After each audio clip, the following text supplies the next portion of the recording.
Hello, wrestling fans, and welcome to the latest edition of the Weekend Wrestle podcast. Nate Maxson, your host, here with you, along with my brother Aaron. 11. All right. Mr. Mark Brew. Howdy. And a special appearance this week by the OG of the Weekend Wrestle podcast. If you smell... Mr. Kyle Army. Welcome to the show, brother. I mean, how the hell are you guys?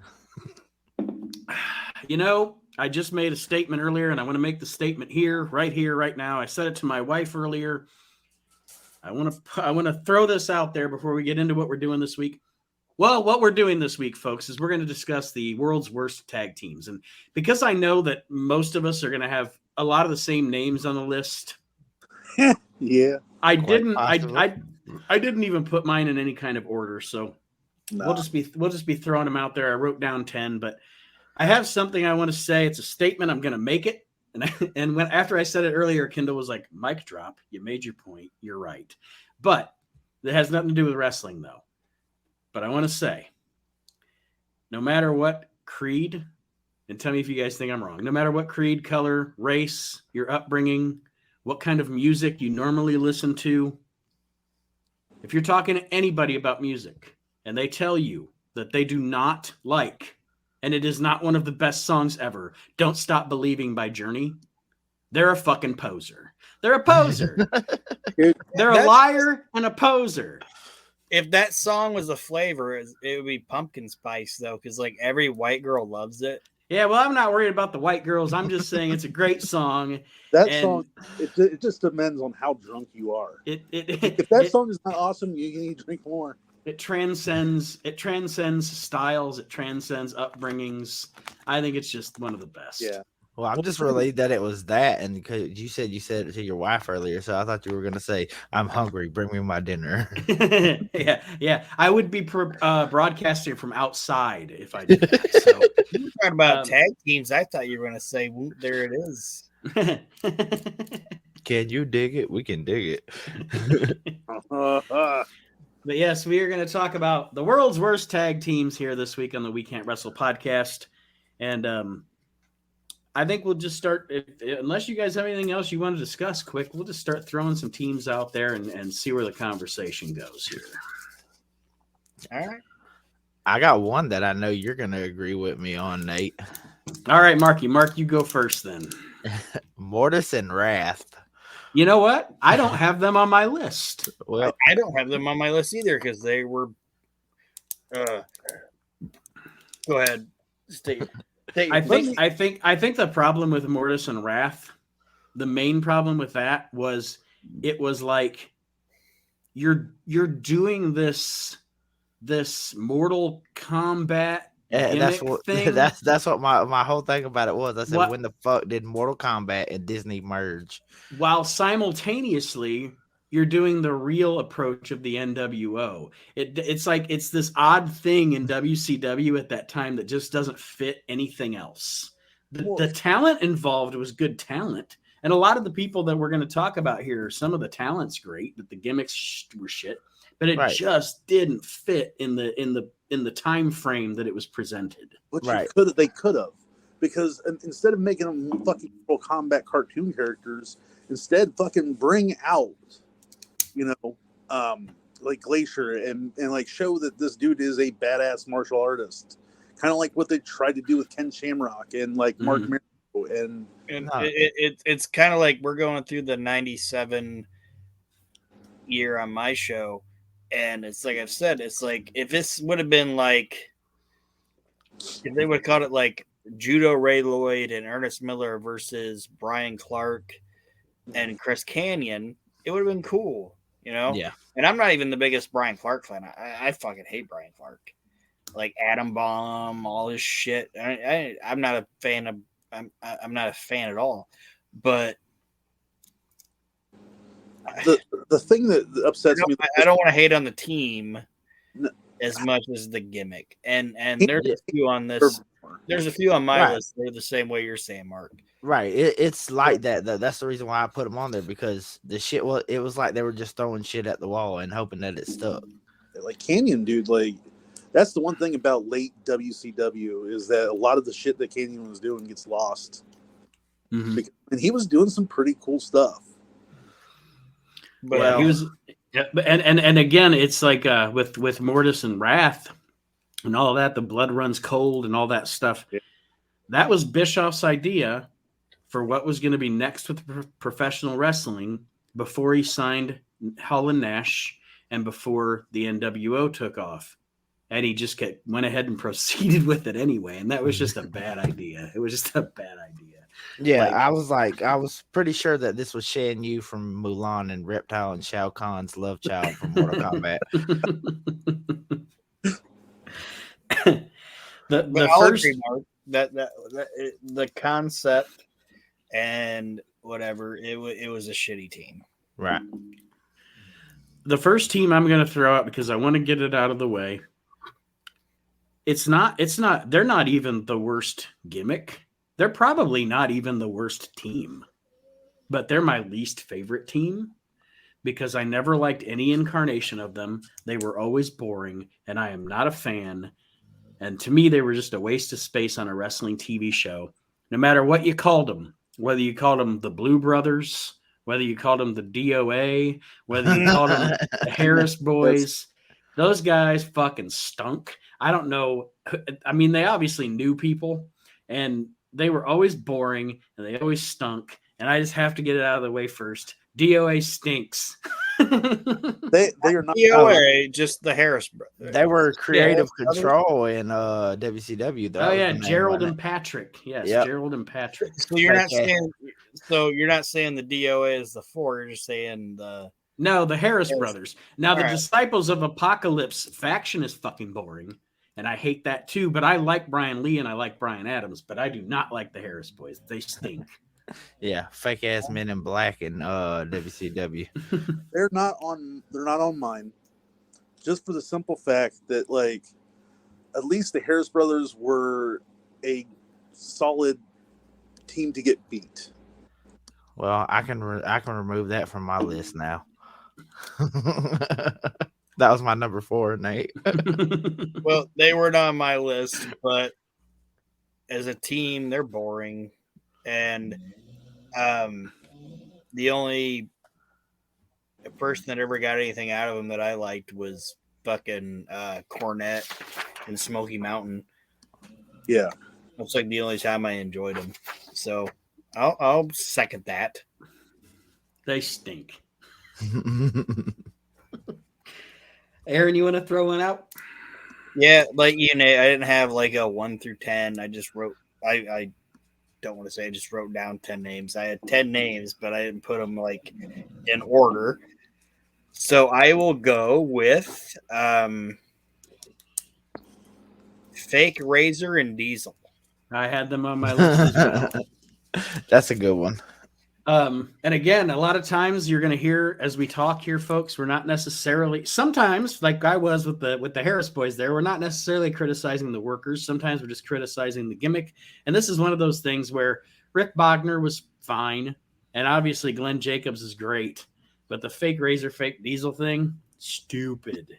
Stupid. It was a dumb idea. It was a stupid ploy. And all it did was accentuate the fact that you were worried these guys left your company. Yeah, it reminded people that Kevin Nash and Scott Hall left. Yeah, and we're worried about it. You know what I mean? Mm-hmm. It was a terrible idea. It would have been like in 1994 after Bash at the Beach 1994. If Vince would have been like, coming to the WWF, he is the Hockster, and then had like Randy Hogan or something. Yeah. It was stupid, and it was just a bad idea, and it saddled to. Eventually, Glenn got there, and I think if Bogner would have had a different, like if they would have brought him in as something else, he probably would have had a better career. Yeah, he was a decent. Oh, yeah. I mean, he was a decent worker. It also made Jim Ross look like a fucking idiot, too. Yeah. Well, I obviously didn't understand this assignment because I did all from WCW. That's okay. They had a lot of shitty tag teams, so you're... Yeah, they did. There's a lot of WCW. Well, There's a few WCW teams on mine, but yeah, I think fake Razor and fake Diesel was a stupid fucking idea, and it saddled two super talented guys with just a shit gimmick, and it was bad. It was never gonna get over. It was never gonna get over. Kyle, unless you have anything else on them, do you want to throw one out now? I'm going to throw one out there. To me, this is number one. I'm just going to fucking come out swinging. Oh, all right. Knockout lick. Fucking Animal and Heidenreich. Oh, dude, they're on my list. Actually, on my list too. I have on my list, and I'll let you go. I'll let you go since you threw it out there. But 2.0. I have on my list. I have on my list Animal and Heidenreich, or for that matter, any version of the Road Warriors that wasn't Animal and Hawk. Dude, I've put on here, IE or add fucking Draws. Like Draws. Why did Kensuke Sasaki? Kensuke Sasaki, yeah. Yeah. The Power Warrior. Like, I'm going to tell you right now, there's a lot on this list that are new and fucking, like, and everything like that. Like, it never works. Mm-mm. No, never. Never works. And why would you take... I love Animal. I think he is one of the fucking... He's great. But Hawk was always the more technical of the side. And so you put someone like Heidenreich. Right. In there with somebody who needs to have that technician, like Brett was to Anvil. Mm-hmm. Like, you have to have that in the tag team. Well, and not just that, but there is the Road Warriors is a gimmick that requires a certain charisma, or a certain charisma, and not just a certain look. You know, you can't just throw the spikes on a big guy. Yeah, Heidenreich was a big, impressive-looking guy, but he didn't have the charisma. He didn't have any near the charisma that Animal and Hawk had, especially Hawk. I mean, but those two looking at them, you're just like, those are some bad motherfuckers. We should not try them. You know what I'm saying? Like, Heidenreich did not give me that vibe. No, and like I said, don't get me wrong. Like, I think had the circumstances been different and they had been younger, the things they did with them with Sonny, that could have worked and that could have gone over great. But anytime you replace one of the core members, it's not going to work. Yeah. I mean, it hits a spot, but it ain't the G spot. No. Totally agree. Pisses me off. I tried to make a list where nobody else would have a fucking name on my fucking list, and then two of them just right out the chute. And Kyle comes out swinging. Nope, sorry. Go ahead. I knew the LOD 2.0 was gonna be. LOD 2.0 was fucking trash. Oh, dude. And you can look at Heidenreich, and he's just like, I don't want to fucking be like, I don't. Talk about what am I fucking doing? I am out of my fucking league. Yeah, I'd rather watch Kai-En-Tai promos. I'm supposed to be raping Michael Cole and shit right now. I'm not. Well, bastardizing fucking Hawk. Christ. The worst part about it is, like, all Heidenreich did was paint like a little skull on his face. He stole his red tights. Didn't do anything else. He looked like a fucking doofus coming out. I wanted shit to work out for Animal in the WWF. I did too. WWE when he came in, because it's like, it's like I wanted him to have like that tail end of his career, but it's like, we're gonna put you with Heidenreich, and then we're gonna dress you like a gay biker. Yeah, it was tough. All right, Mark, what you got next? Who you got next? Let's see which one. Boogie Nights, Alex Wright and Disco Inferno. I like that team. This is just my opinion, and this is the reason why I dislike the whole thing. Alex and Disco belong dancing across the ring from each other, not the same corner. Because what in the night at the Roxbury was this shit. I like goofy comedy wrestling now. Yeah, I mean, I can get that coming from you, Aaron. Dude, Disco is one of those guys that, man, like, I don't know. Like, I like fucking Disco. I think he's a funny dude. Like, but you got those two, you know what I'm saying? Like, Yeah. it just makes more sense to have them against each other than in the same corner to me. I recently, like, to be perfectly honest with you, until recently, I completely forgot that ever even happened, the Boogie Nights thing, because it was so tail end of WCW. But recently, because I'm doing that WCW Live show, Right. I recently went back and watched the last 6 months of WCW programming because I wanted to know creatively, you know, is there anything that I want to keep going? Is there anything, is there shit I just need to put a fucking stop to? So now I have, but yeah, until that, I completely forgot they were even a team. There was a fucking show, I think it was like a Road Wild or whatever that was building up to it, and Kaz Hayashi kept interfering in their matches, and he would just fail every time. And there's like a Road Wild where he tries to jump in and save him. I think I can't remember what team he's fighting, but Kaz Hayashi tries to like jump in, and when he jumps in, he just lands right in the middle of them, just fucking face plants, and they're just both like, "What the fuck?" And, like I understand why somebody would think the team sucks. But the comedy wise of it, it's fucking fun. Like I can't rubber stamp your hatred of the Big Well, I say this. I dislike this, but I enjoy William Regal and Eugene. So go figure. I do too. William Regal and Eugene. We're fucking that's great comedy, together. fucking gold. I love it. I love it when William Regal play Got Your Nose with Eugene. And it's like, oh god, it's so funny. Like. The best part of the Eugene William Regal thing was that William Regal was an asshole, but except when it came to Eugene. Yeah, when it came to Eugene, he was like, don't fuck with him. He's an all right kid. All right, the next team that I'm going to throw out there. Let me see here. Oh, we talked about trying to redo LOD. How about how stinky to high heavens was Harlem Heat 2000? You got me. That was my number 3. You got me. Big fat bloated Ahmed Johnson. Get Ahmed the fuck out of those flames. And scooped him out of a fucking river. Go back. Like, oh my god, what happened to him? Like caught a bubble guppy. Fucking milk. It's milk. The motherfucker just walks around with gallons of milk backstage during this time.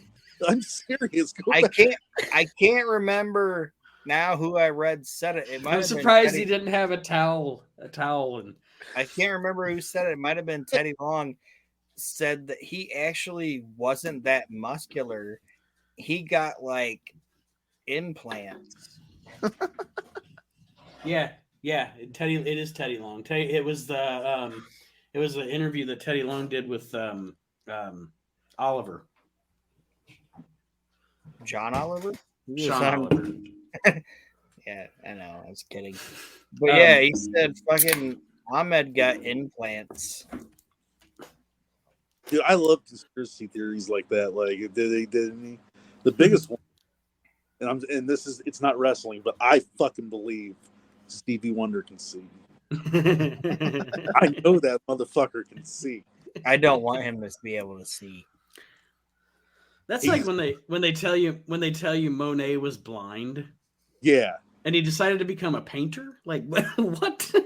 I don't think that's right. I want Stevie Wonder to be blind though, because he did the entire Superstitious song and played all the instruments being blind and then made the video, and that's like my favorite song of all time. Fair enough.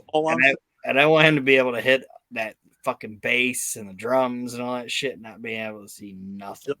YouTube or Google, can Stevie Wonder see? You'll thank me later.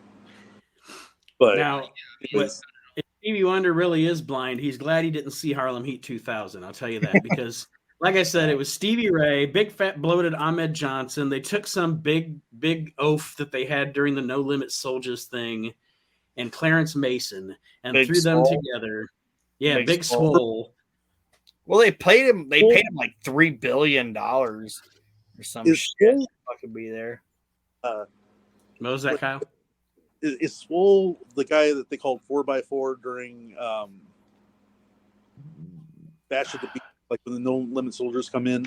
I don't know if it's the same guy or not, because they had like 3 gigantic fucking dudes. Yes, I thought y'all were talking about that chick from AEW. That might be your daddy. I don't know. But anyways, yeah. But yeah, it was bad. And then they did the whole thing where Booker couldn't use the music. So, and the dumbest thing, and this is Vince Russo at his height, folks. Okay, so they tell Booker T he can't use the music because Harlem Heat Incorporated owns it or whatever. Fine, I see what you're trying to do here. But even at that, wouldn't Booker get to pick his own new music? Instead, they have him come out to a Leave It to Beaver theme kind of thing. It's fucking stupid. It's so dumb. They took the T. Yeah, they took the T and they made Big Johnson Ahmed Johnson Big T. Yeah, and they tried to like bring back the GI Bro shit and all that. It's fucking garbage. Imagine being Booker T and Vince Russo is trying to pitch all this to you, bro. I'm gonna push you to the moon, bro. But first, and you're just like, oh, for fuck's sake, bro. You thought he dropped that bomb talking about Hogan in that interview? That's what it is, bro. How can we build you up if we don't tear you down first, bro? Yeah, exactly. Bro, you're gonna be bigger than Austin. Bigger than Austin, bro. Bigger than Austin. You'll get your tea back, bro. You'll get your tea back. And then some. And then some. And he's like, I feel like I'm being teabagged. Bro. There's no sugar in this shit. I'm getting unsweetened teabagged. And I feel bitter about it. Was that green tea? All right, Aaron. The next team. Yep. They technically wrestled, so I will technically make them a tag team on my list, and I hate everything they ever did and anything they ever did in wrestling, and it's the ICP.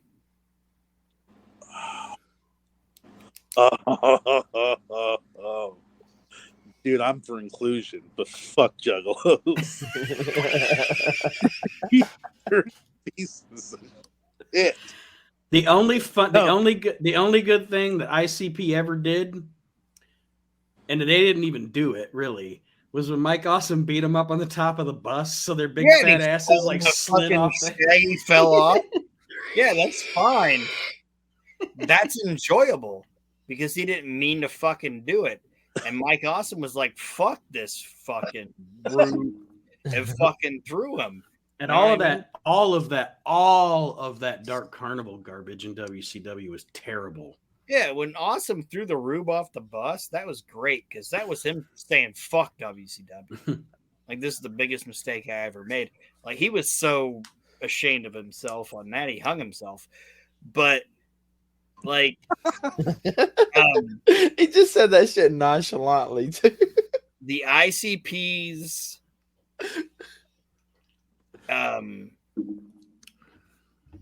involvement in wrestling is some of the worst shit I've ever seen in my life. I'll say this: when they were with the Oddities, I did enjoy that. That was okay because they did wrestle at SummerSlam, but they didn't necessarily. They weren't necessarily involved in like storylines with it. Right. You know? They were just like jumping around and singing. That's fine.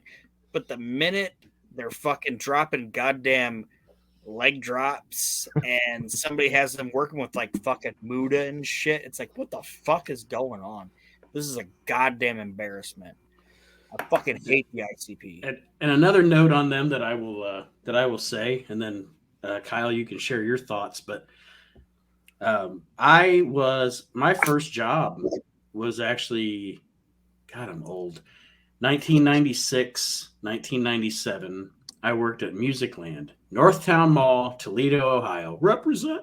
But anyway, in Toledo at that time, because they were out of Detroit, ICP was starting to build their popularity, as was Kid Rock, because he was also coming out of Detroit. So they would come to Toledo because it's an ancillary market, obviously, of Detroit. And they would do like CD signings and stuff at my store. Okay. So let me tell you, whether I agree with his politics or not, or whatever, Kid Rock back then, when he would be at our store, cool ass fucking dude, cool as shit. ICP, couple of fucking big fat assholes. They were assholes then, and they're assholes now. And yeah, but yeah, even dealing with them way back then, when I would be like working while they were at our store doing a signing or whatever, they were fucking pricks. But anyway, that's a personal note for me on ICP. That's one of those. I gotta take a shaggy 2-dope and no. rub my fucking. My thing. What's that? What's the other guy's name? Your Violent J. Yeah, I gotta wipe my Violent J. Well, all right, then let Kyle talk about something that isn't you taking a shit. Oh man, I'm telling you what, dude. Fuck juggalos, dude. Seriously, God damn it. I had a fucking walk in the other day at the shop. It comes in, and I'm a tattoo apprentice. Anything that I do has to be approved by my mentor, because this it's serious, like how you do this. So he comes in and immediately he wants a skull and he wants it on his hand, and I'm like, dude, I can't do that. And then he has like some janky ass tattoo on his side or whatever, and I'm like, dude, I'm not working your ribs, like. And like I kept telling him, and he's like, yeah, but let me see your artwork. I'm like, all right, well, here's this. I really want a skull on my hand. I can't. I'm not doing it. That's finally what I got to. I was like, dude, I'm not doing it. And he just kept on going and going. I'm like, dude, look. Either you fucking want to get tattooed and we can talk about something, but if you keep telling me skulls or your hand or the other thing, I've told you 4 times now. No, so go to another shop. I don't care. Like, Right. I'll see you back. I'll see you back in 6 months when you fucking want to get covered up, and I'm going to charge you fucking double because. Like, and I'm sure he was a juggalo. Dude, yeah, he was. Well, I just had an explosive 2-dope. He looked. God damn it. We looked at the piece that was on his ribs, and he's like, "Who the hell did that?" And he's like, "Oh, my friend, the girl, whatever. Is she still tattooing?" He's like, "No." He's like, "Good."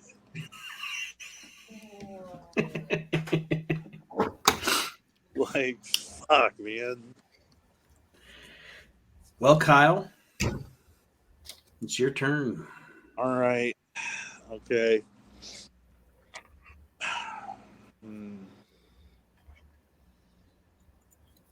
Yeah, fuck them. Yeah, fuck them. Who? Chronic.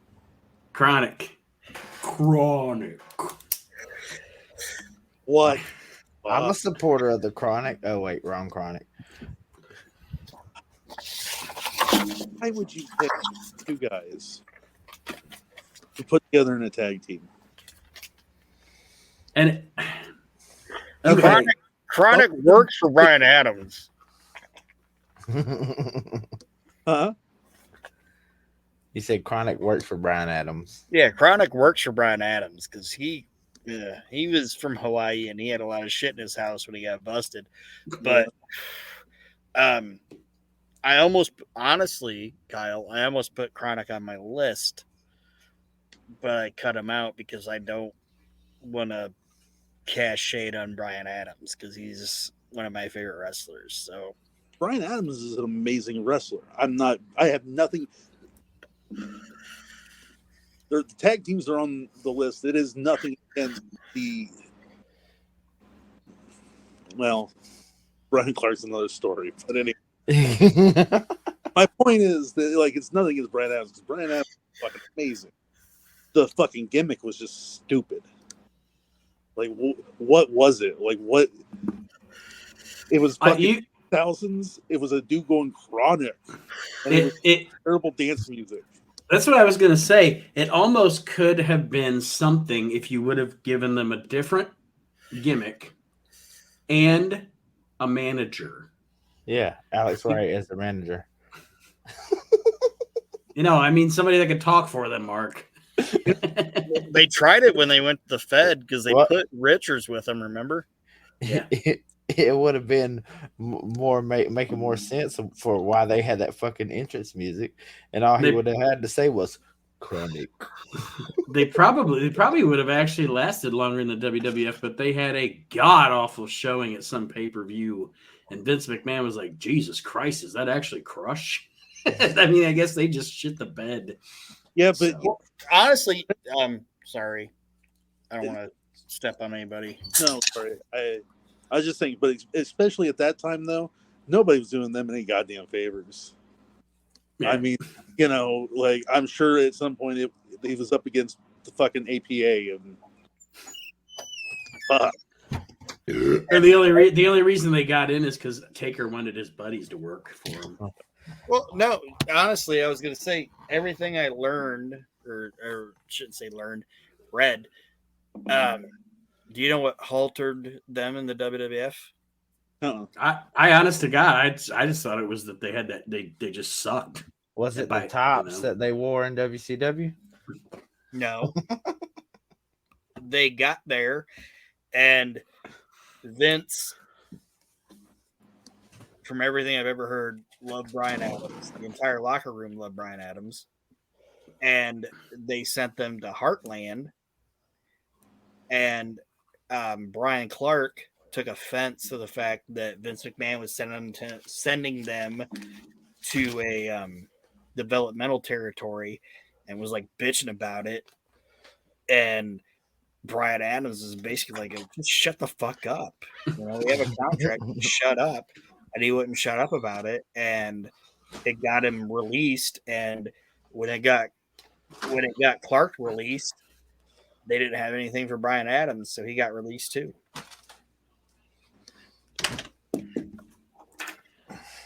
That sucks. And so did Chronic. Yeah, Chronic almost made my list. I scratched him off for the ICP. I mean, some fucking barrel stuff here. Well, I mean, every now and then you got to scrape the sides. Mark, throw another hat in the ring here.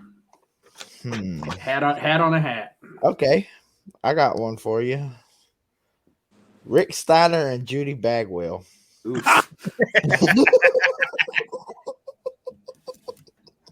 That's right. They were a tag team. There wasn't a micro wrestler or something like that you could have threw with Rick. I mean, Chucky, fucking Chucky. Right. You had to give him Judy Bagwell. Shout out to Rick Steiner for trying to make that shit work. And God rest her soul. God rest her soul, everybody. We're not disparaging Judy Bagwell as a person. She was probably a perfectly nice lady, but she belonged nowhere near a wrestling ring. Yeah, whatsoever. She's 12 feet under now. I mean, just think about that though, man. Like she actually, yeah, I'll let you tie me to a forklift and parade me out in front of a crowd live on pay-per-views. You gotta admit, the old bitch had moxie. Yeah. She's my favorite Hall of Shame induction I ever wrote. Because the first line is Judy Bagwell, this fat sack. That's what I wrote. I just want to know who the fuck airbrushed all that stuff for Buff. Her. Was it really? That'd be cool. Yeah, and she also shaved his sack. I love that. You're probably like, oh, Buff, you have such a nice.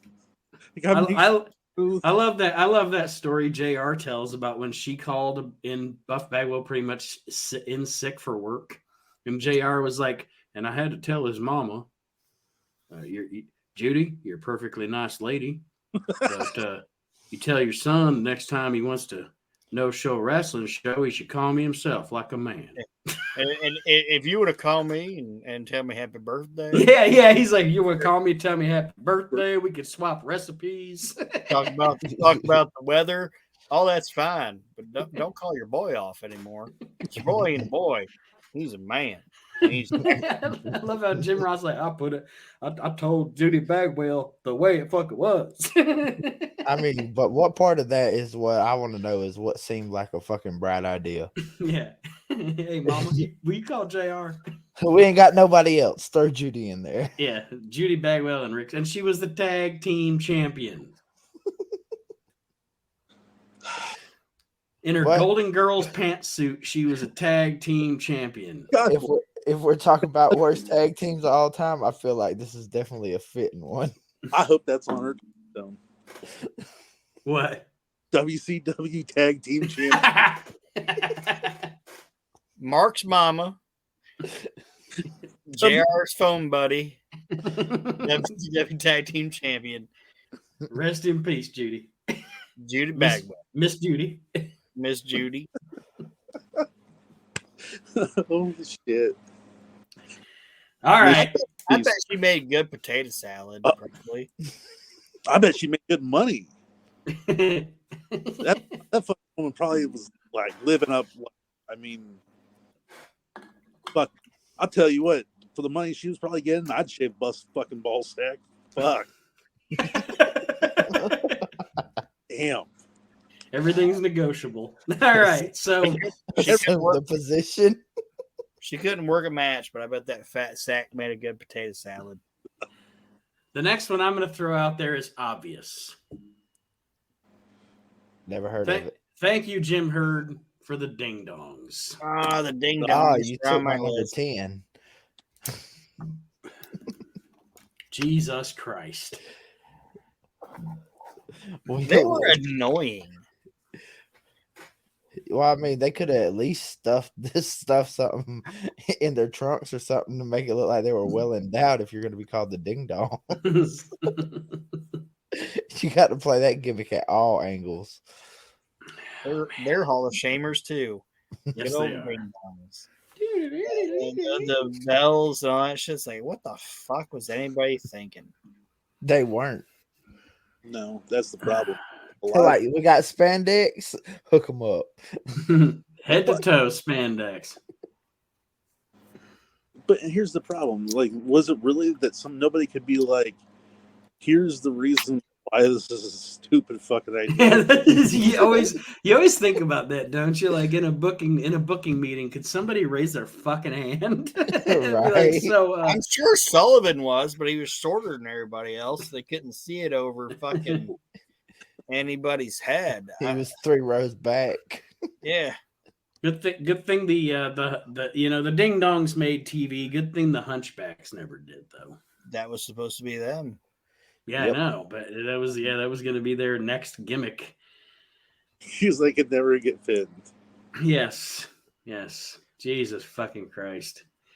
And he wanted to change Ric Flair's name to Spartacus. Yeah, Spartacus. Cut his hair, give him an that is not a rumor. That is not a conspiracy theory. That is in Flair's book. Right. That was pitched to him. I just still can't believe that. It blows me away that people could be that stupid. Like you're standing in front of Ric Flair and you're gonna literally ask him to change his fucking gimmick. Like, what the fuck are you talking about? Like when he got to the WWF, Vince McMahon was probably like, "Well, here you're gonna be more the sophisticated Buddy Rogers champion. You're not gonna talk about the partying and the pussy and blah, you know what I mean? You know." But he's still Ric fucking Flair. Yeah. He just doesn't slanging dick. Right. Well, and that's Vince's thing. And that's why Vince is so great because, like, with Dusty, I love the fact that people say that or a rib, or it was because guess who else had polka dots? Black and yellow polka dots at this time. Randy Rhodes from Mozzie. Yeah. Fucking, I guarantee Vince was like, you know what, pal, like, you don't have to fucking beat yourself up and bloody yourself and do all these stupid fucking cowboy bull rope matches and everything else. Like, come here. I'll make you a fucking star. Like, you are marketable. Mm-hmm. And I'll make you fucking money. You got it, Daddy. Let's do it. All right, Aaron. Let me see here. Let's go with the Allied Powers.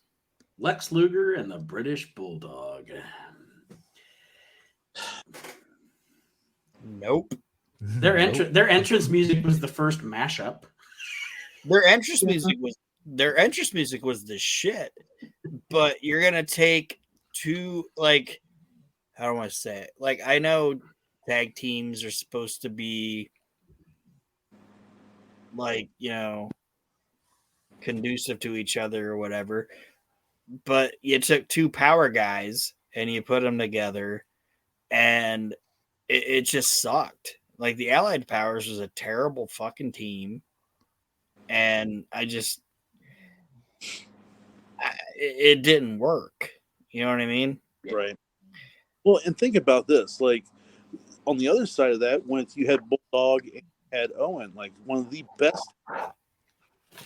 Like, that's my point. Like, if you're going to have the big, like, you need to have, like, that scientific or more mat-based wrestler to offset that.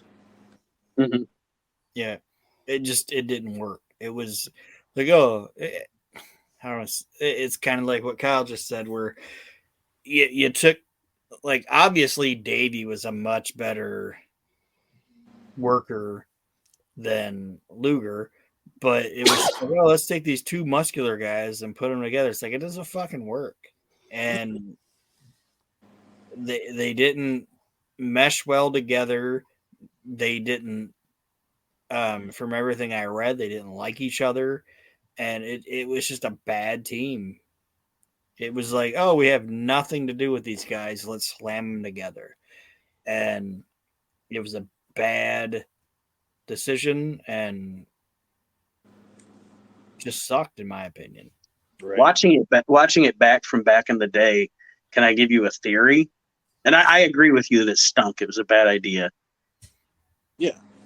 But here's my theory on it.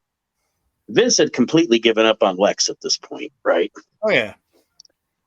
But you can tell that he had a twinkle in his eye for what he could possibly do with Davey. So I think his ultimate goal here was to put them together and turn Davey heel on Lex. Use Lex to get Davey over. Does that make sense? It does, but if Davey would have turned on Lex, the fans would have cheered Davey. Probably. Been like, yeah, fuck him up. We don't like this guy. We haven't liked him since he showed up. I guess my biggest question is, I don't understand why when Brett left, why, like, Davey and Invol left. Because it's always weird that, like, those three left, but Owen stayed. It's because Vince saw a lot in Owen. And I also think that Owen stayed because no matter how much, obviously it was his brother and they loved each other deeply. Okay, I'm not even in any way, shape, or form questioning their brotherly love. But I also, honest to God, think that Owen saw Brett leaving as an opportunity for him to get out from under Brett's shadow. Yeah. And I'm like way ahead in my show, like taking notes and everything. But I have read things where after Brett left, Owen thought it was silly, like the arguments and all that shit. Oh, yeah. Like, after it was all said and done and it all boiled, it like simmered down or whatever, Owen told plenty of people, like, I think Brett overreacted or whatever. I don't know if it's true. Because Owen was a level-headed guy without his brother's ego. I honestly think Brett walked into that night knowing he was going to get screwed and was wanting it to happen. Why else? Why else, if he is such the fucking technician that he says he is, and everyone says he is, would he ever allow Shawn to get him in a submission move like that? Right. I mean that. We'll get to that eventually. Yeah. Well, Kyle, what's your next team? Dude, I hope you. Yeah, the new Blackjacks. That's another one where two great performers, but what do you want to say? Why did we lather on this stupid rehash an old gimmick from the 70s? It should have just been Justin Bradshaw and Barry Windham. Here's the ass kickers. Does anybody know? Like, did something happen to Barry Windham where he couldn't be a singles wrestler anymore? No, but he did get super like big, out of shape and everything at that point. Kind of let himself go. Fair enough. He was still one of the best wrestlers on the planet at that point. Like, if you watch Barry Windham in 96, 97 in WWF, he's fucking keeping up with dudes that he shouldn't be keeping up with. Like, he doesn't have any right to be keeping up with. You know what I mean? But he was fat. Like, he didn't have any definition. But it shouldn't have been they shouldn't have been the new Blackjacks. It should have just been Justin Hawk and it should have been APA. Honestly, just these fucking two ass kickers that. Yeah. Totally agree. It was a total misstep. Trying to rehash them as an old gimmick from the 70s.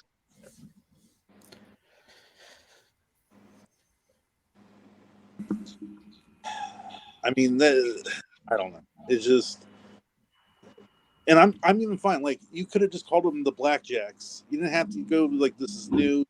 You're like, oh, it was passed down. Like, just fucking call them the Blackjacks. And who is it that said? Was it JR? I don't know. Who is it that said? Maybe it was Cornette. It never works when you put the new in front of anything. It was Cornette. Yeah. That's why he said he thought the Midnight Express thing was a rib on him. That's the thing. Like, why not give him those guys and be like, all right, Cornette, make a new gimmick for these guys. Mm-hmm. You're the manager. But it's Vince, and Vince probably didn't even ever even watch the fucking Midnight Express. He probably never even saw Bobby Eaton wrestle, Be like, who the hell's Bobby Eaton? Bobby Eaton. Eaton what? Eaton what? Bobby what? If it's not dry chicken and tuna salad, I don't care about it. What's Bobby Eaton, pussy? If it's anything but dry mustard, it's dry chicken, he's fired. And if he sneezes, I never want to see him again. He's weak. He's weak. Oh, and he's Southern. Jesus Christ. Is that a mullet? I gotta say, though, he doesn't have facial hair, so. Holy shit, he can work. We don't need him around. Mark, who you got next? The Colossal Kongs. Oof. Jesus Christ. You should say hoof. This was the sloppiest looking motherfuckers I've seen since Bastion Booger. They were fucking awful. They literally looked 93. Jesse Ventura couldn't even tell them apart. He was like, "Is it awesome or King?" King. He's got King on his pants. But like, I don't fucking know. Like, there's like a 5-minute conversation of Tony Schiavone and Jesse Ventura fucking breaking down whether or not it's Awesome or King because they're both fucking fat. And Ventura's like, they probably just put on the wrong pants. I don't fucking know.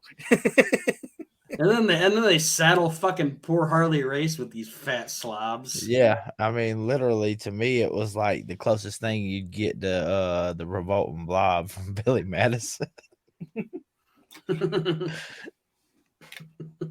Like they just like handpicked these two fat fucks at a burger joint or something. Man, yeah, that was some rough stuff with the Kongs. That was They like they wore the masks, but they literally had pig noses. Mm-hmm. Like if you would have taken the masks off, they would have just looked like fucking pigs. And they actually waddled. Yeah. Both of them were like 5'2", and they were like 9,000 pounds. They look like those fat broads from like My 900-Pound Life or whatever. Yep. Dude, that's Jesus. I was like, I will not unsee that for the rest of the night. Fuck you.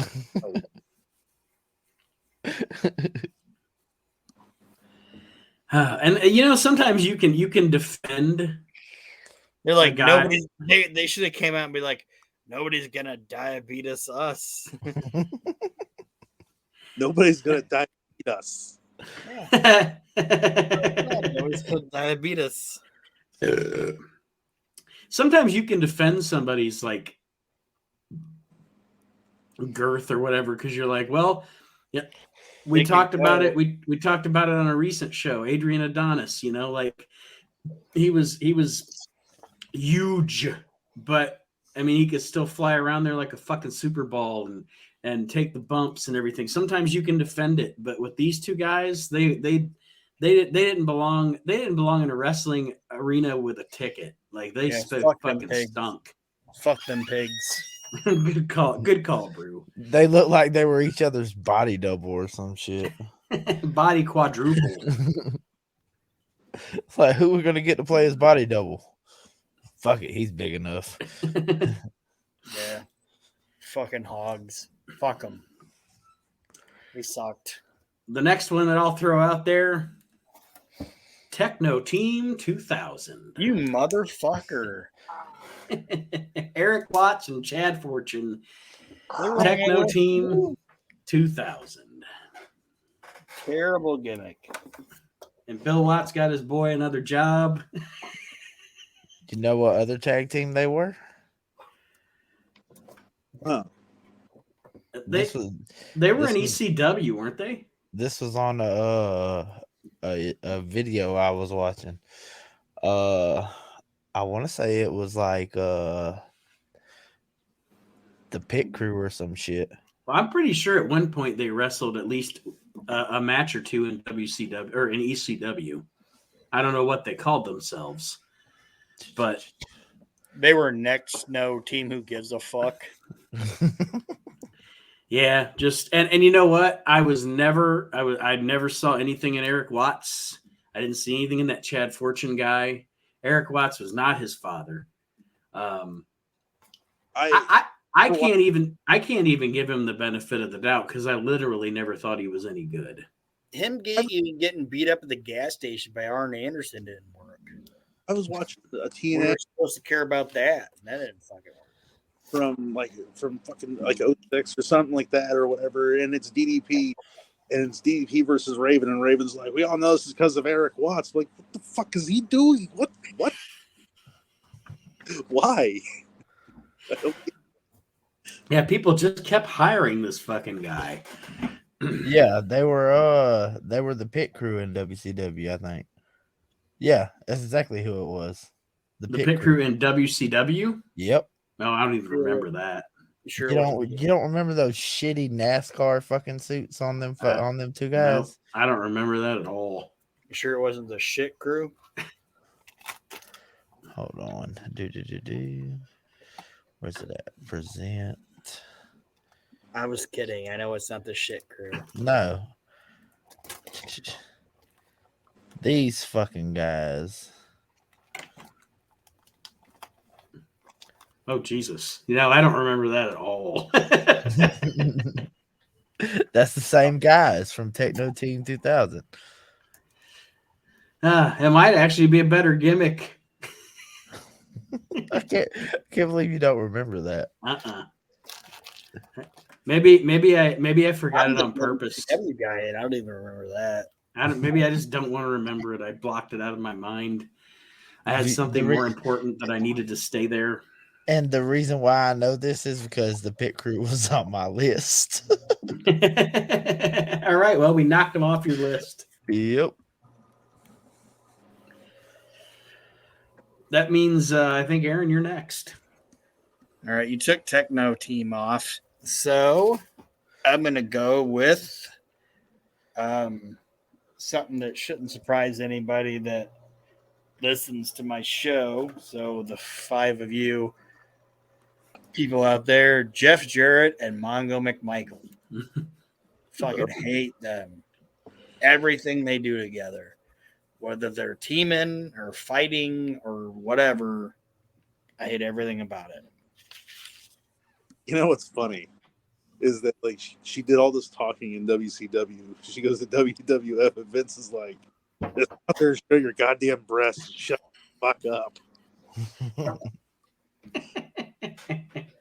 She was the best thing about it. Like when she would talk, it was entertaining. Like she'd be like, "Oh, you nasty thing," or what. Like she was entertaining. But those two together is just a fucking charisma void, and I want nothing to do with them, whether they're teaming, feuding, whatever. I just their feud and their team were the same thing. It's like, dude, with the briefcase and this shit happened, and then Mongo's gonna give like a Mongoloid promo, and Jarrett's gonna try to fucking do whatever. It was just bad all around. That's why Jeff Jarrett's one of my least favorite wrestlers. I love him as a human being. He's a great dude, one of the best. But as a pro wrestler, I don't know. But the Mongo Jarrett team, just it's some of the worst shit I've ever seen in wrestling, major wrestling. And like, tell me a great Mongo McMichael Jeff Jarrett tag team match. No, they stunk. They stunk. All right, as a team, yeah. And like you said, like the feud, they're like I've said before on your show. For me, they are the you know how I feel like about Goldust and Hunter. It's just this shit I don't want to watch. But real quick, Kyle mentioned Jeff Jarrett and not understanding. You know what's funny about Jeff Jarrett? For every incarnation of Jeff Jarrett, for everything he ever did in his whole career, and the majority of it, when you really break it down through time, was in TNA, and he was booking himself. Mm-hmm. The best he ever was, and I'll die on this hill, the best Jeff Jarrett ever was anytime he was under Vince McMahon's umbrella. The Double J country singer gimmick. Yep. The Double J with the buzz cut, hitting bitches with guitars, and shit like that. Like for some reason, he was always the best when he was under Vince's umbrella. And that's the most he bitched about his career too. I know. He would take down the fucking female announcer, put the figure 4 on her. Put on Mae Young. Fucking Jim Ross is like, "Oh, you bet. Oh, you son of a bitch." Don't you? And I love the country singer Double J Jeff Jarrett gimmick. I thought that was great. That was like the perfect use of him at the time. But yeah, anytime he's not under Vince McMahon's umbrella, I'm not a fan. Yep. Kyle, you're next. All right. I'm going to take another big one off the list. The fucking Rottens. I didn't have them on my list because I like Axel and I hate Ian. So I'm a man of two minds on that team. Ian's a fucking idiot. He's an embarrassment to the profession. I actually dig Axel. Ian Rotten is if Ian Rotten's a beanbag with no brain. But like that's the problem, is that it's because of them being like a team together and that all that hardcore bullshit, which again, there's a place in there for that. But like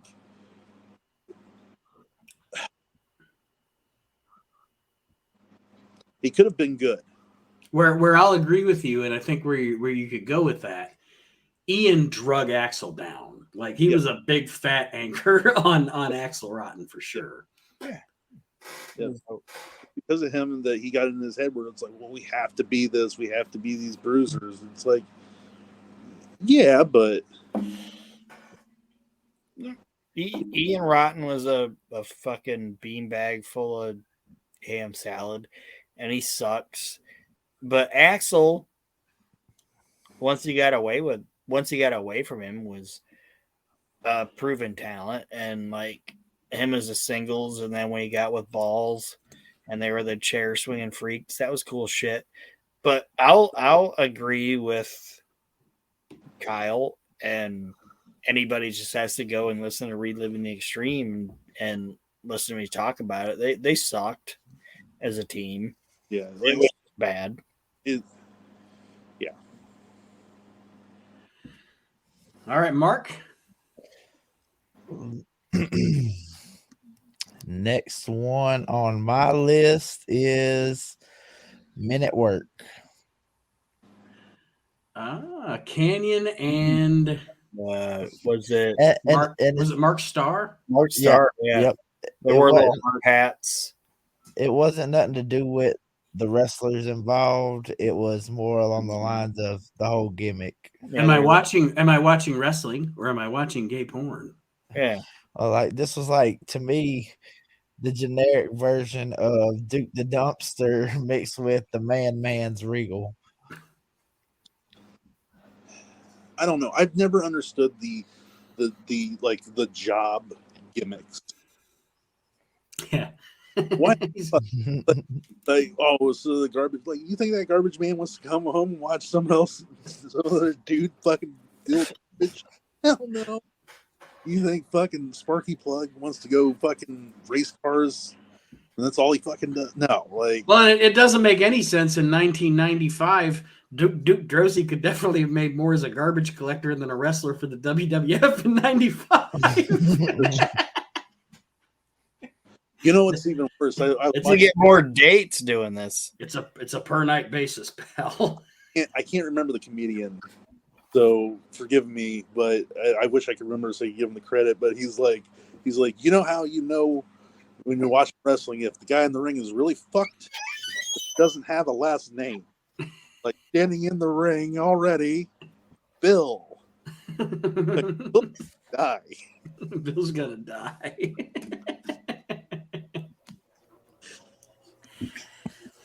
Okay, so I have 3 left. I have 3 left as well. I have 1. Okay. Hey, Mark, do you need to jump off? Yeah. So why don't you give us your last one so you can jump off here? I know you have things to do. Yep. My last one is the Dynamic Dudes. Shane Douglas and Figure It Out, Johnny Ace. That's a team that is kind of like what I was saying about Mortis and Wrath, where it's and like I said, I don't like Brian Clark, but I'm not going to deny that Brian Clark wasn't a talented wrestler.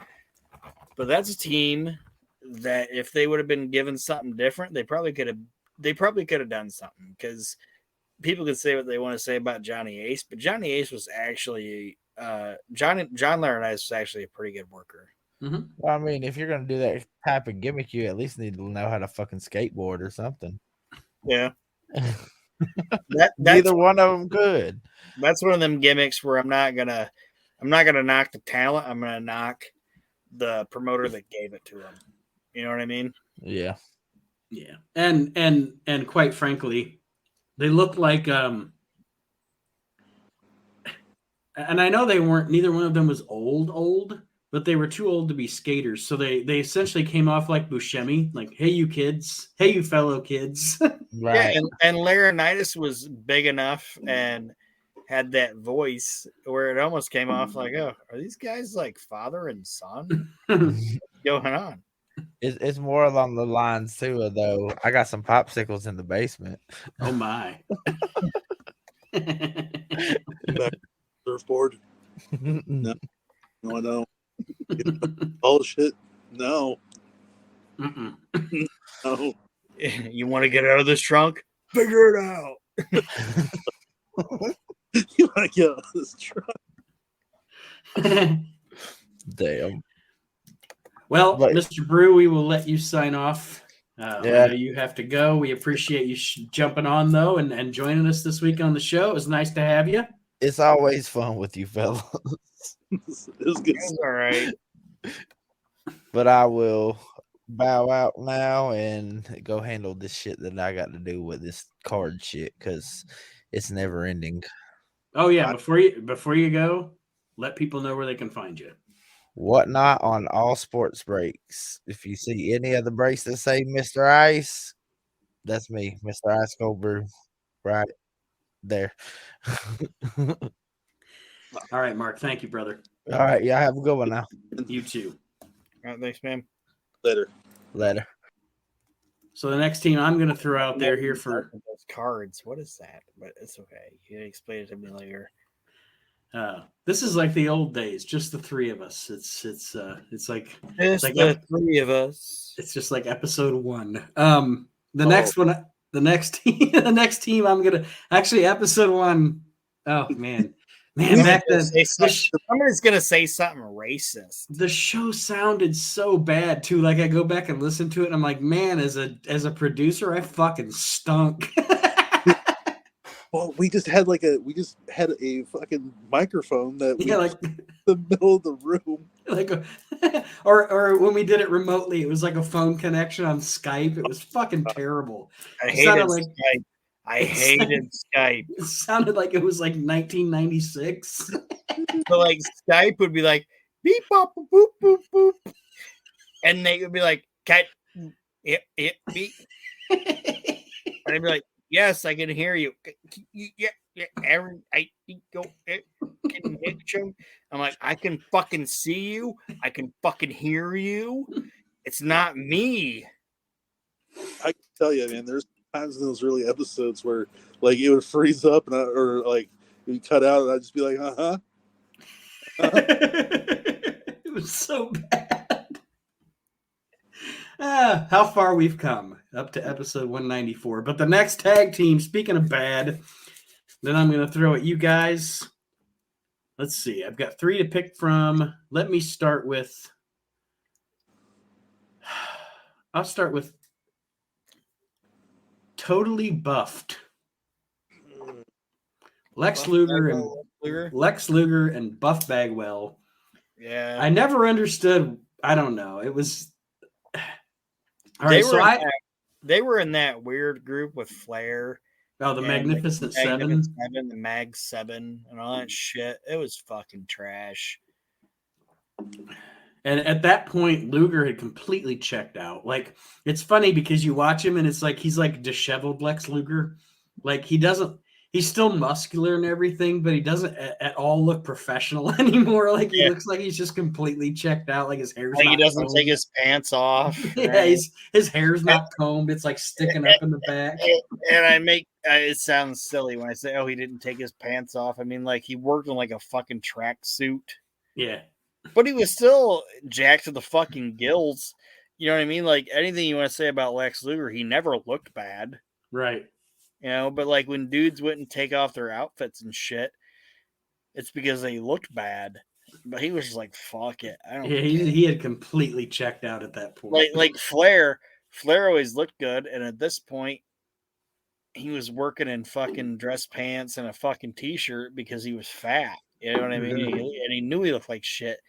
But Luger was just like, fuck it. I don't care. This shit's gonna close. Like everything I say bad about Luger, I do love his fucking attitude. Yeah. He's just like, fuck it.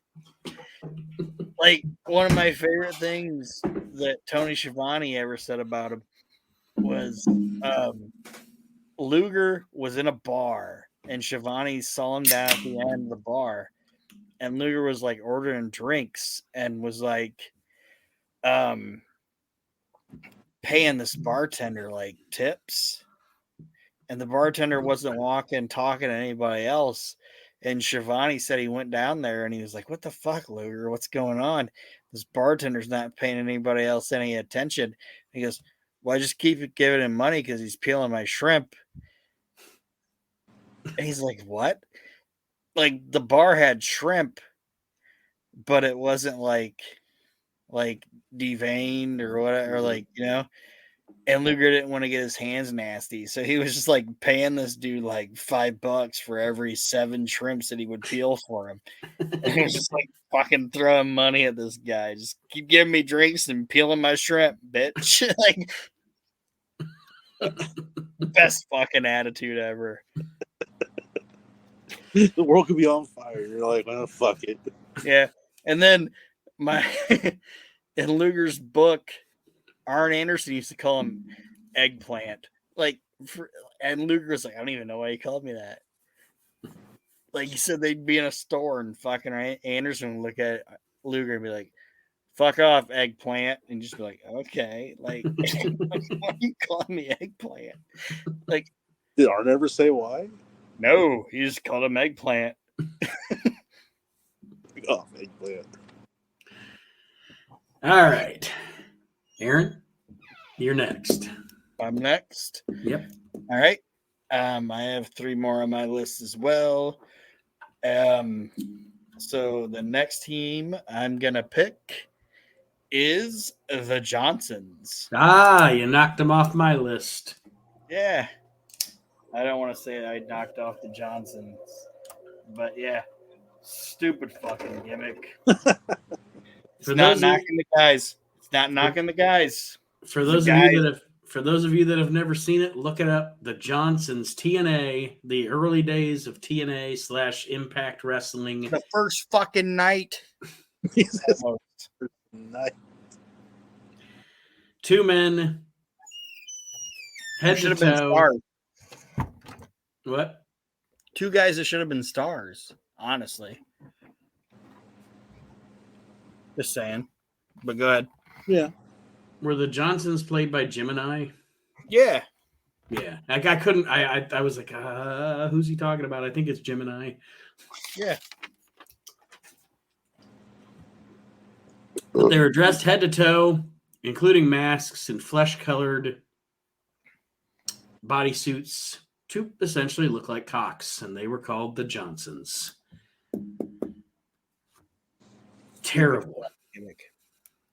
And I'll give you one idea probably who came up with that one.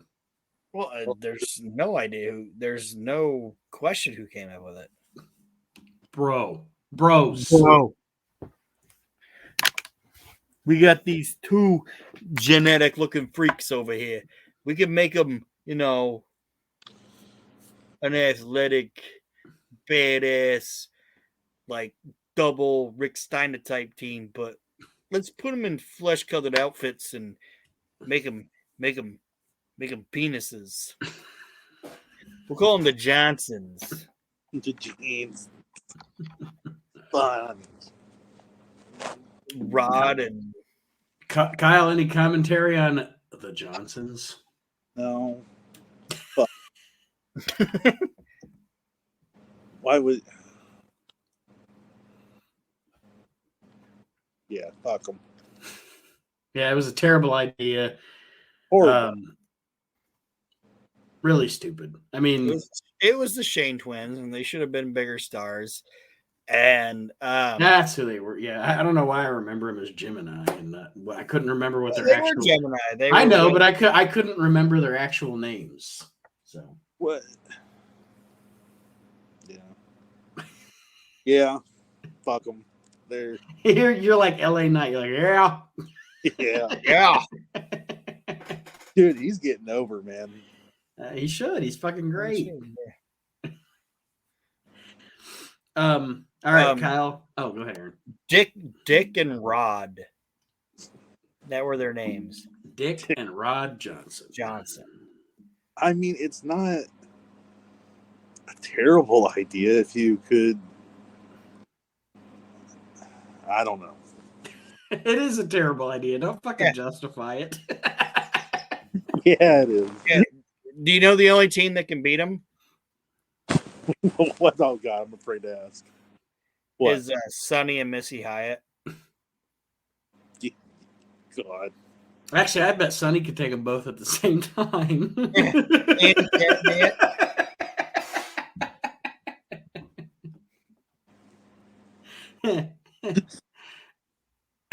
Probably.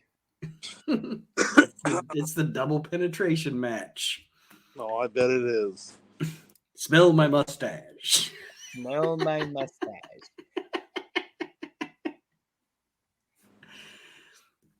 All right. Enough Johnson talk. Oh, go ahead, Aaron. That's something we should watch in a bonus episode one night. Is fucking Raven and Honky Tonk Man. We should just watch a bunch of Raven and Honky Tonk Man shoot interviews. Dude, that'd be great.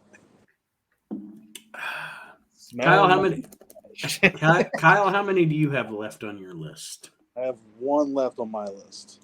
All right. Well, why don't you tell us that one? It's the big one. Probably the biggest one. The New Rockers. All right. So you've got.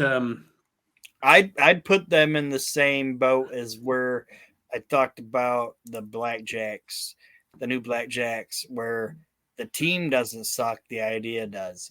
If it would have just been like Marty and Al, it's like a team, I got no problem with it.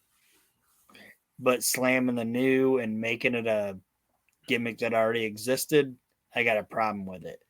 But if it would have just been like even if you would have called him Leaf, you know what I mean?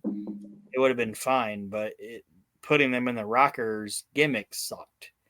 But the team itself, I got no problem with it. No, the team's great, but the problem is that, like, as much as we want to say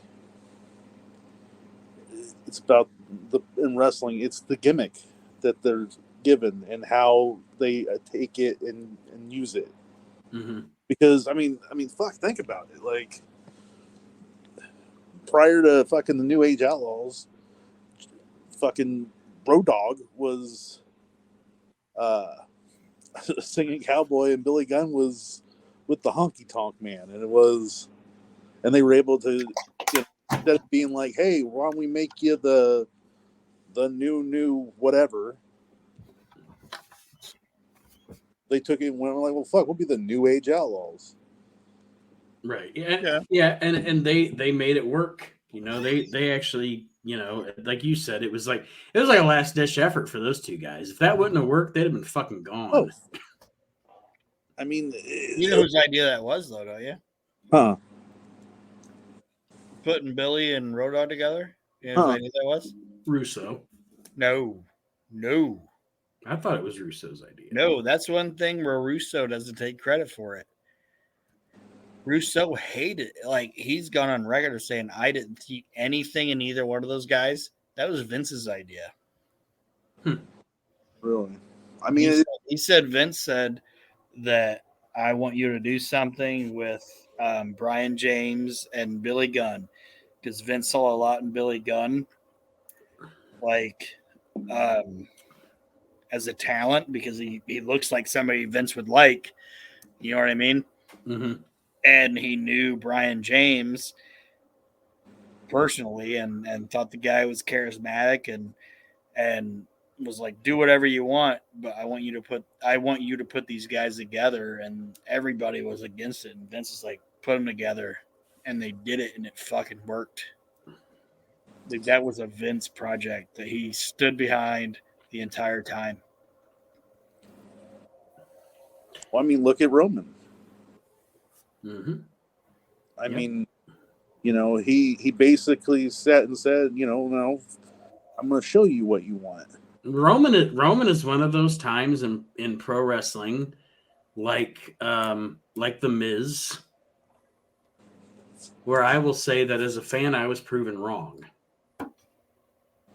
Because I was also one of those people at one point was like, God, this fucking guy, why are you jamming this fucking guy down my fucking throat? And now I'm like, this dude's the fucking man. Vince was right.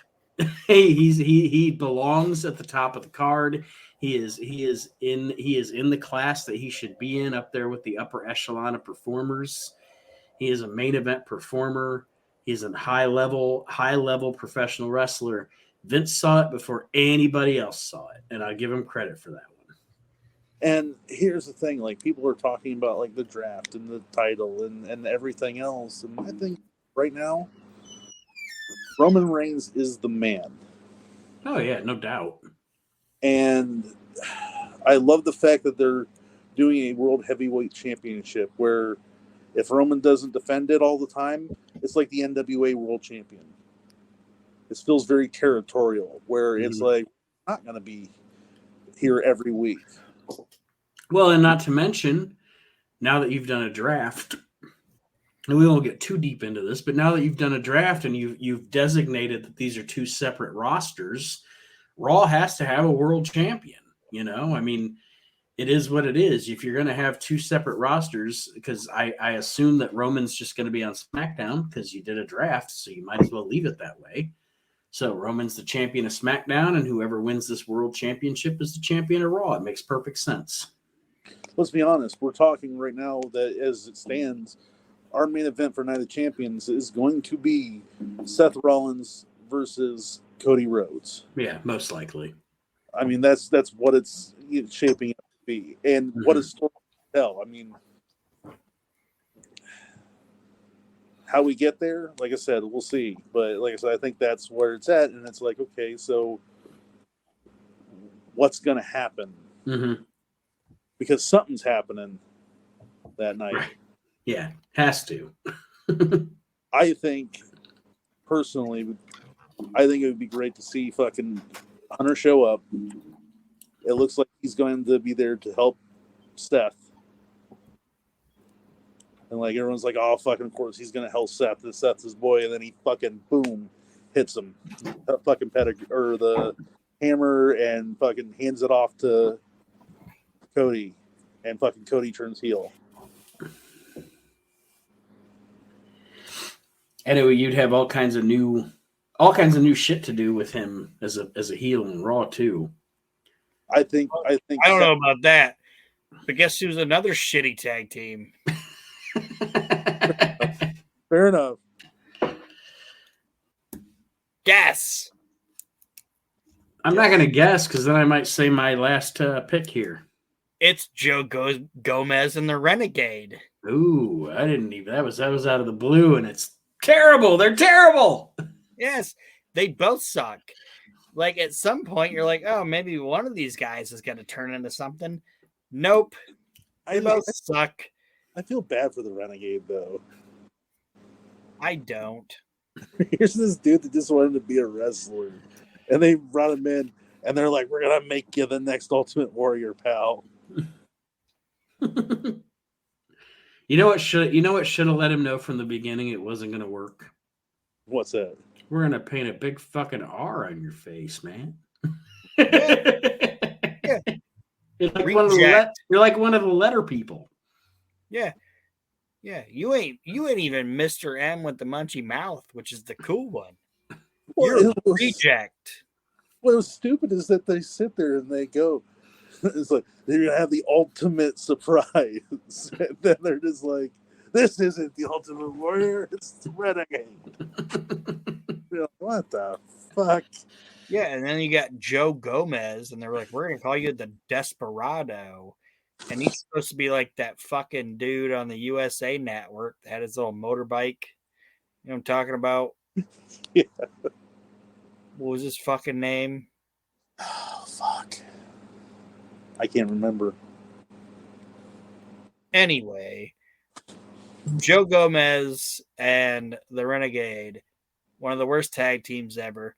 Their biggest claim to fame is getting the shit kicked out of them in the hallway by the fucking Four Horsemen. Nate, you know what I'm talking about, right?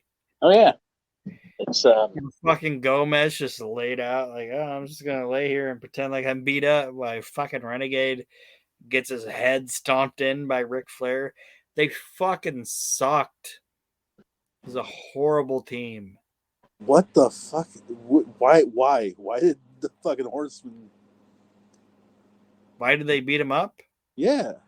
Because Flair was feuding with Hogan, and it was like a convoluted thing where they were beating up fucking Renegade. It was all bad shit. It was WCW 96 before the NWO. So it was bad. Okay, fair enough. yeah, and they neither one of them belonged in a wrestling ring, and then they put them together. He was like, hey, Gomez, come here. We're gonna figure out a way to make you worse. Hey, Rick Wilson, we're gonna figure out a way to make you worse too. Oh, we've put it together now. It's you two.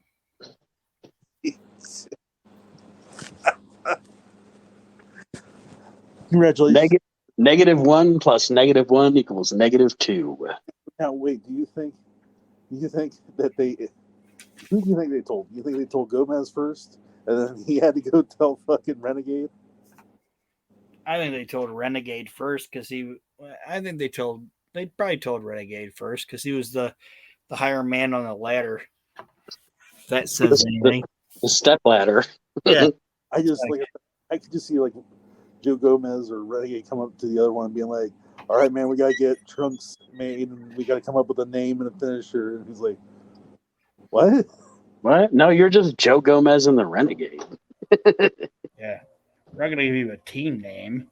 There's not any marketing involved. You guys are going to lose on Worldwide.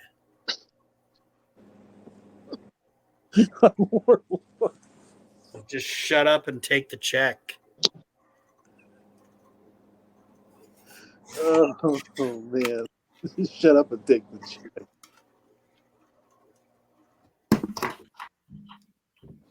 Take the check, Rick. Oh, yeah. Buy your bullets, Rick. All right, so the last team that I've got here. I don't even know if anybody will remember this one. What about the Dicks? Oh, they were terrible. They were a little SmackDown. That was that weird SmackDown regime. They almost went on my list. They were the Toland brothers. I know the one guy's name in OVW was Tank Toland. I don't remember what his brother's name was. Just Tank Toland, is memorable. But essentially, folks, for those of you that don't know, this is Chet? Was it what? Chet? Maybe. I bet it was Chet. I bet it was Chet.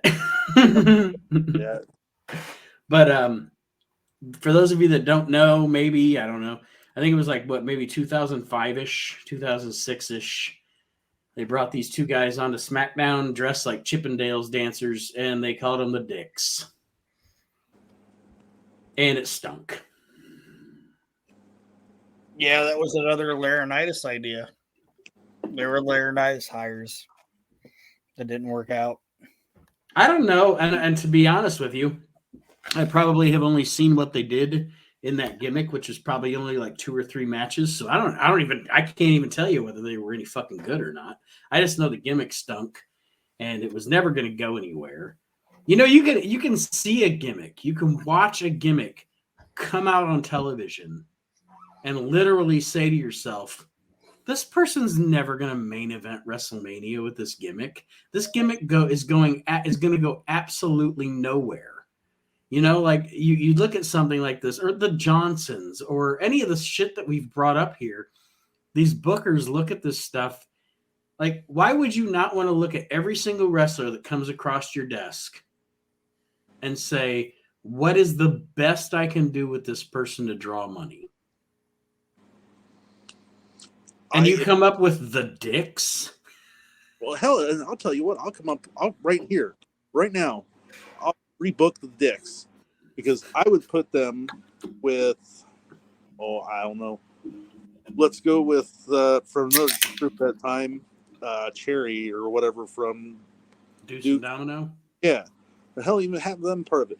But if you want to do the Chippendale thing, have it be that, but then have somebody to be like that Rick Rude voice being like, you fucking piece of shit, you know, like, you fat, out of shape, inner city sweat hogs.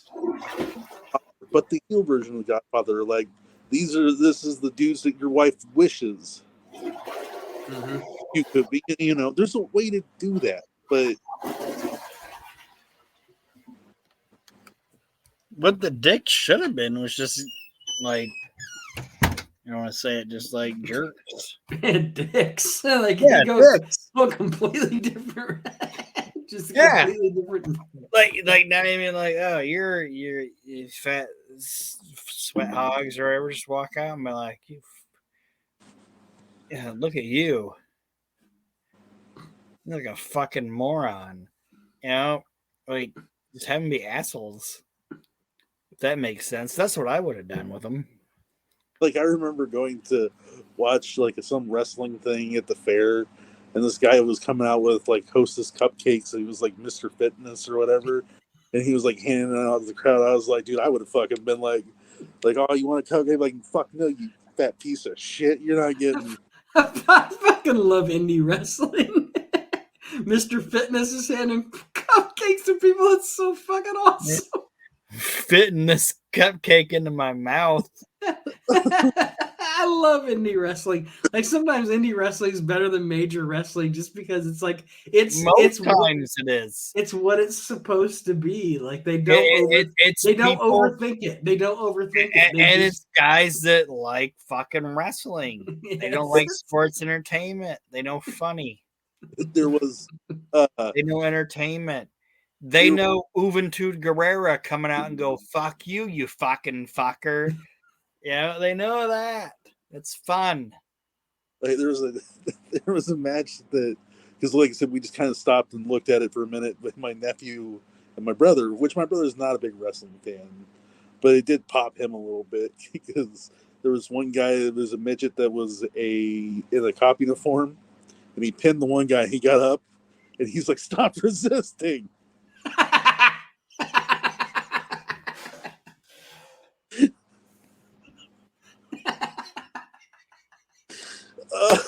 Oh shit, I love that. Like, that is the greatest thing.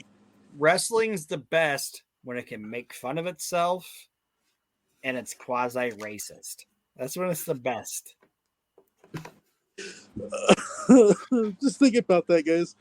1, 2, he kicks out. Stop resisting.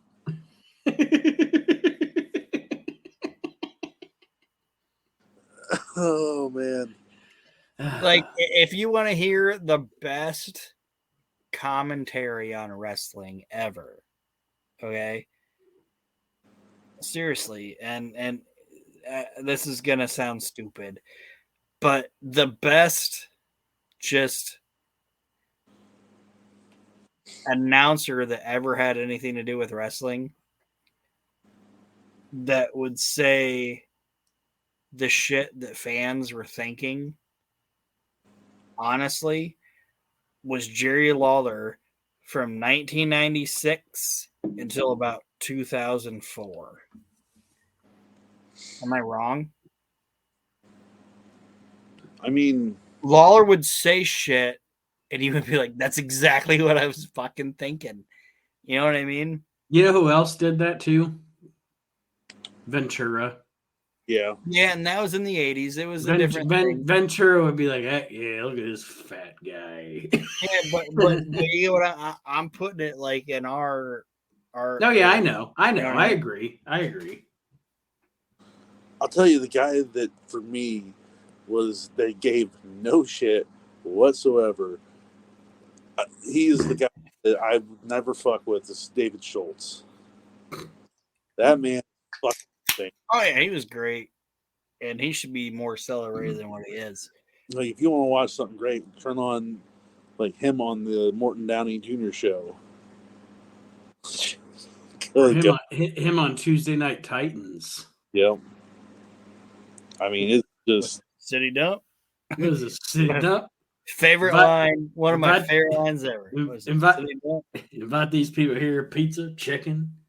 KFC. What's this? City Dump. And when that kid spills that juice, he's like,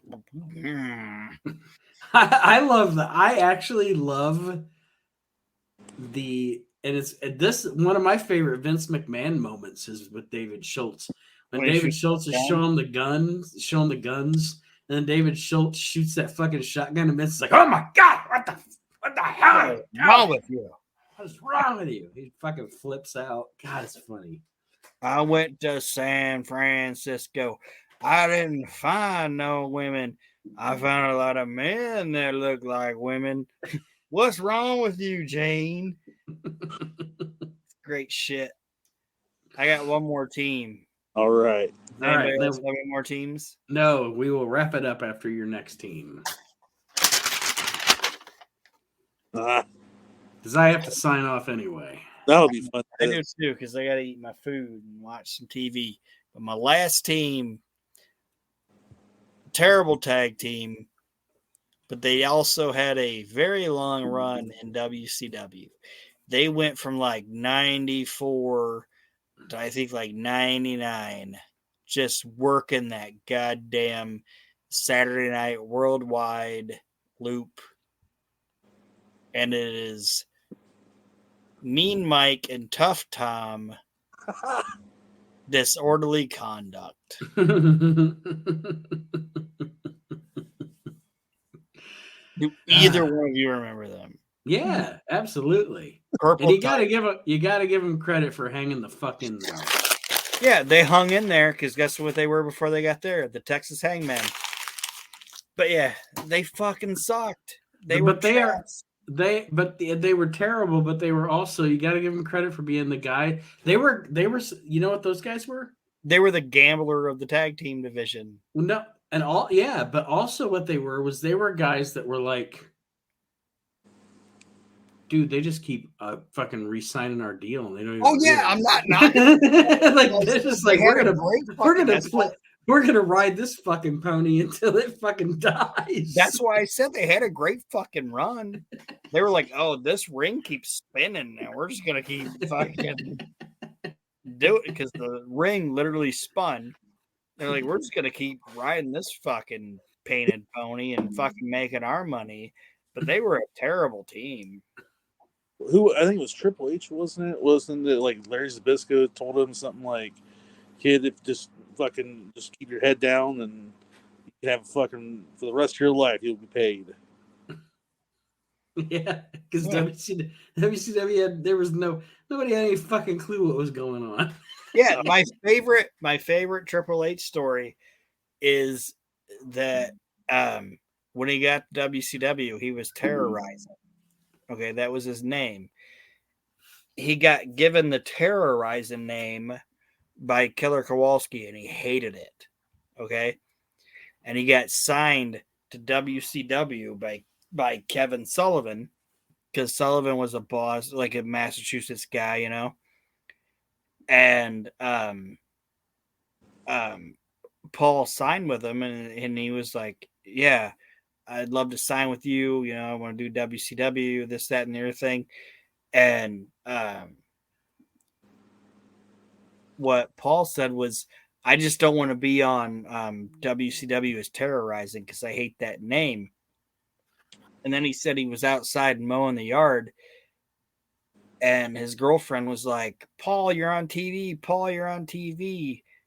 And Paul said he came like running inside, and the commentators were calling him terrorizing. And he was like, what the fuck? I just told them I don't want to be terrorizing. And he called Kevin Sullivan, and he said, Sully, I'm on fucking Worldwide, and you're calling me terrorizing. And he said Kevin Sullivan was like, don't worry about it, brother. Nobody watches that shit. It's a great fucking story.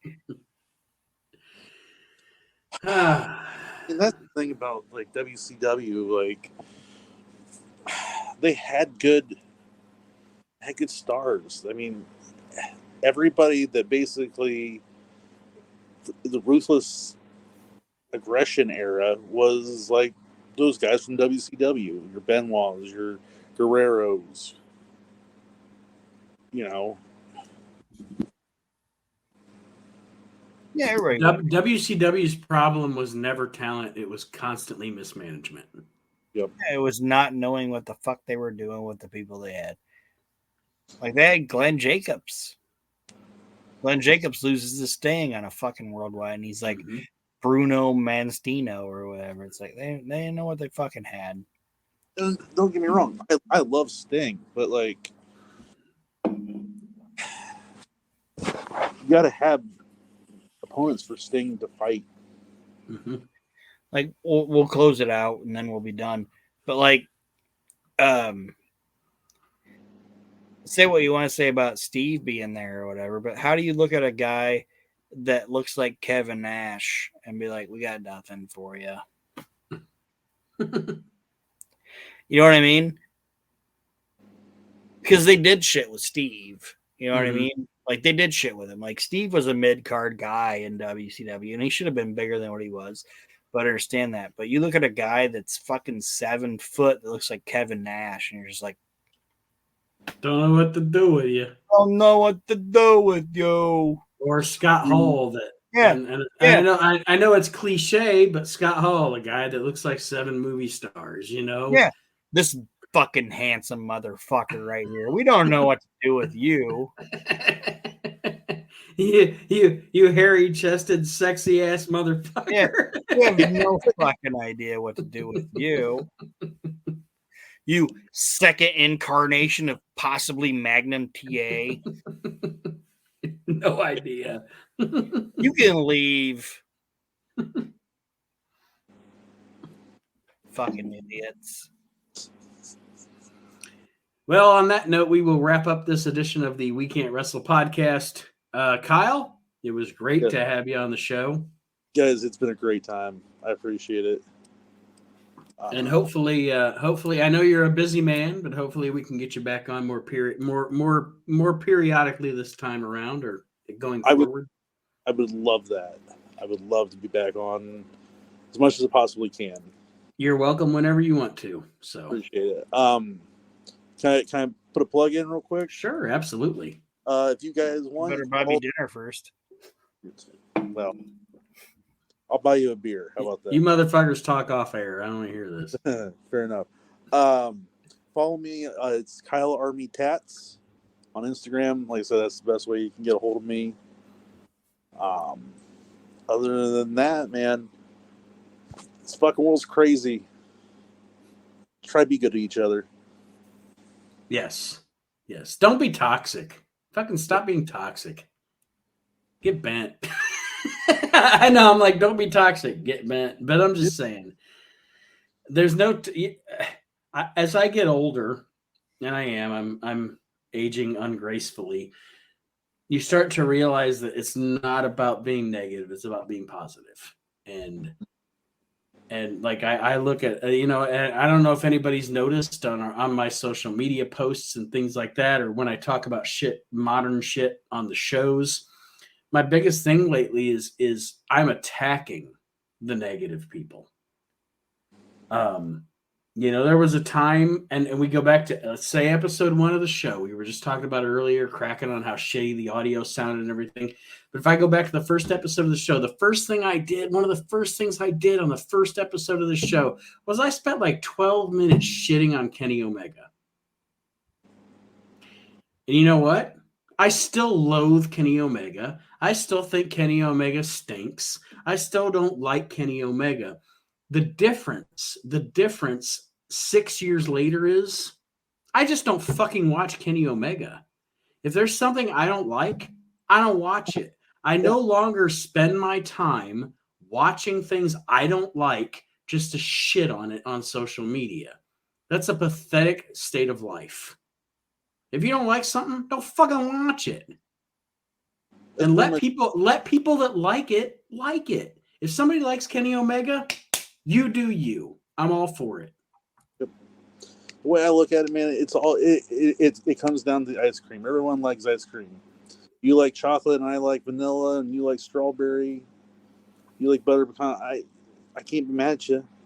Right. Well, and it's not that we just did a whole show about worst tag teams. So it's ironic. It's not that you can't have fun and do like criticize or be critique, or you know what I mean? Like, it's not like you can't have fun and do that, but there are just people, especially in the wrestling community, that's where they live their life. Like, it's like the people that post about WWE the most aren't the people that like it. It's the people that don't like it. And the people that post about AEW the most aren't the people that like it. It's the people that don't like it. Like, if you don't like it, what the fuck are you watching it for? Can I tell you something real quick? Masturbate. Can I tell you something that really grinds my fucking gears? It's been a minute since I've got a whole fucking tirade, but it pisses me off that in 2023 I cannot watch Monday Night Raw or Friday Night SmackDown on my goddamn phone. Because it's gotten to the point now I don't watch it. I wait for it to come out on YouTube and I watch it on that. Because if there's something I need to see, yeah, I mean, yeah, I don't watch. I mean, other than some pay-per-views, I don't watch anything live anymore. But yeah, I do too. I watch Raw and SmackDown on Hulu. I watch AEW on a pirated site that I don't watch any wrestling live anymore because I want to be able to fast forward through the things I don't want to watch. I want to watch it when I want to watch it, but I don't know. Like I said, it's like if you can stream NFL games and everything else, why in the hell can't you stream it on NBC Universal? Why can't you? You know? And I mean, with WWE, with the thing with Endeavor now, it might be coming soon. You never know. But.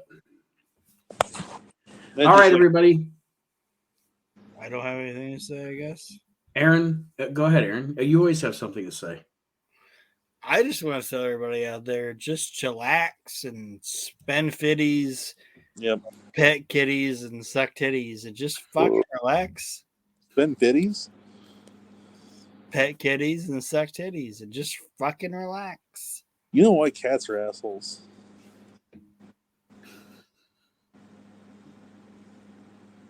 Because they're us from the past? I don't fucking know. No, it's because like they're the perfect fucking killing machine. But they're also fucking like 6 pounds, and we keep picking them up and cuddling them, and they're like, God damn it, leave me alone. That's why they're fucking pricks, because they're just. Also, like Nate said, don't watch shit you don't like. Yeah. And here's the thing, man. Like, we're done. This show is We Can't Wrestle old school. I fucking love it. We're done. Goodbye. Don't cry. Except for the juggalos. I'll never fail. You'll never fail. If you don't get a letter, then you know I'm in jail. you fucking That's hot. No. That's hot. It's hot. Shit. What's this? I'm getting a fucking tweet by Tootsie that says, oh shit, it's gone off the rails. Toots tweets.